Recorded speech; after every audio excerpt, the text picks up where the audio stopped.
વિસ્તાર નજીક આવેલા તાપી કોમ્પ્લેક્સની ખાડીમાં બાંધેલી પ્રોટેક્શન વોલ તૂટી પડી હતી, જેમાં સ્થાનિકો દ્વારા ખાડીમાં દબાણ કરવામાં આવ્યું હોવાના આક્ષેપ સાથે જમીન માપણીની માંગ કરાઈ છે।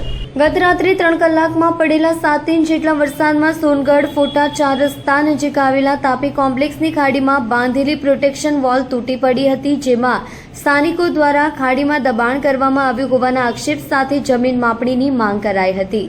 ભારે વરસાદને કારણે સોનગઢમાં તાપી કોમ્પ્લેક્સની બાજુમાંથી પસાર થતી ખાડીમાં બાંધેલી પ્રોટેક્શન વોલ ધરાશાયી થઈ હતી। ગત રાત્રે પડેલા 7 ઇંચ જેટલા વરસાદને કારણે ખાડીમાં પાણીનો પ્રવાહ વધતા દિવાલ તૂટી પડી હતી, જેમાં સ્થાનિકોના જણાવ્યા મુજબ ખાડીમાં દબાણ કરી આ દિવાલ બાંધવામાં આવી હોવાને કારણે પાણીને યોગ્ય માર્ગ ન મળતા દિવાલ ધરાશાયી થઈ છે। અહીં તૂટેલી દિવાલની બાજુમાં જ આવેલ કોમ્પ્લેક્સની જાહેર મુત્તરડીમાં પણ તિરાડો પડી જતા તૂટી પડવાની શક્યતાઓ દેખાઈ રહી છે, જેથી તાત્કાલિક ધોરણે તેને સેલ મારવામાં ન આવે તો મોટી જાનહાનિ થઈ શકે તેમ છે। નોંધવું રહ્યું કે અગાઉ સોનગઢમાં જ દુર્ગા આર્કેડ ખાતે પણ ખાડીમાં બનાવેલ દિવાલ પણ તૂટી પડી હતી। હવે તાપી કોમ્પ્લેક્સમાં પણ ઘટનાનું પુનરાવર્તન થતા ખાડી પર થયેલ દબાણ અને જમીન માપણીની માંગ ઉઠી છે। આ અંગે સોનગઢ મામલતદારને જાણ કરવામાં આવતા એમને તપાસ કરાવીશું તેવો જવાબ આપ્યો હતો। ત્યારે ખરેખર સમગ્ર ઘટનામાં વાસ્તવિકતા શું છે? સ્થાનિકો સાચા છે કે બિલ્ડર સાચા છે? અને જો દબાણ થયું હોય તો દૂર કેમ ન કરવું જોઈએ? આ અંગે સોનગઢ મામલતદાર અને સોનગઢ નગરપાલિકા દ્વારા શું કાર્યવાહી થાય છે તે જોવું રહ્યું। બિંદેશ્વરી શાહ સાથે રાહુલ સોનીનો રિપોર્ટ, સોનગઢ। આપનું નામ શું છે? સૈદાબેન। ક્યાં રહેવાનું? અહીંયા સામે જ રહું।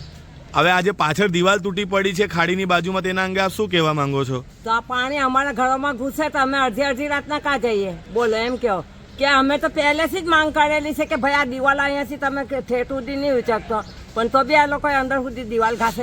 માસી, તમે કેટલા વર્ષથી અહીંયા રહો છો? મારે તો અહીંયા કેટલા 35-30 વર્ષ હું કે 35। જ્યારે આ કોમ્પ્લેક્સ બન્યું ત્યારે ખરેખર આ નદી કેટલી પહોળી હતી? બહુ પહોળી હતી ને આજે જમીન બી આજે હું કે કબાટવાળાએ વેચેલી છે। આજે કિનવાળાને, હા, કિરીટવાળાને વેચેલી છે કબાટવાળાએ। તો આ જગ્યા પર તમને મેં ઝઘડો કરેલો કે ભાઈ આટલે સુધી નહીં બાંધતા, મેં લડેલી છો એમના હાથે।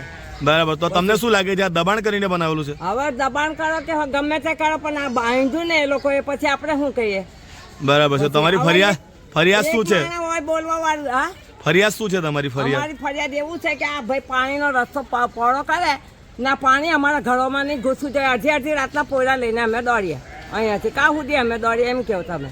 જી, પછી ધન્યવાદ। ગત રાતે સોનગઢમાં માત્ર 3 થી 4 કલાકમાં 6 થી 7 ઇંચ જેટલો વરસાદ પડ્યો અને અત્યારે પણ સવારથી ઝરમર વરસાદ ચાલુ ને ચાલુ જ છે।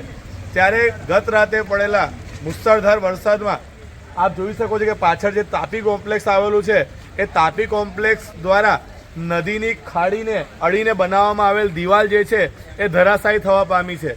ત્યારે ખરેખર સ્થાનિક લોકો કેમેરા સામે તો કોઈ બોલવા તૈયાર નથી, પરંતુ બધાનું જણાવવું તો એવું જ છે કે આ જે દિવાલ બાંધવામાં આવી છે એ ખાડી પર દબાણ કરીને બાંધવામાં આવી છે।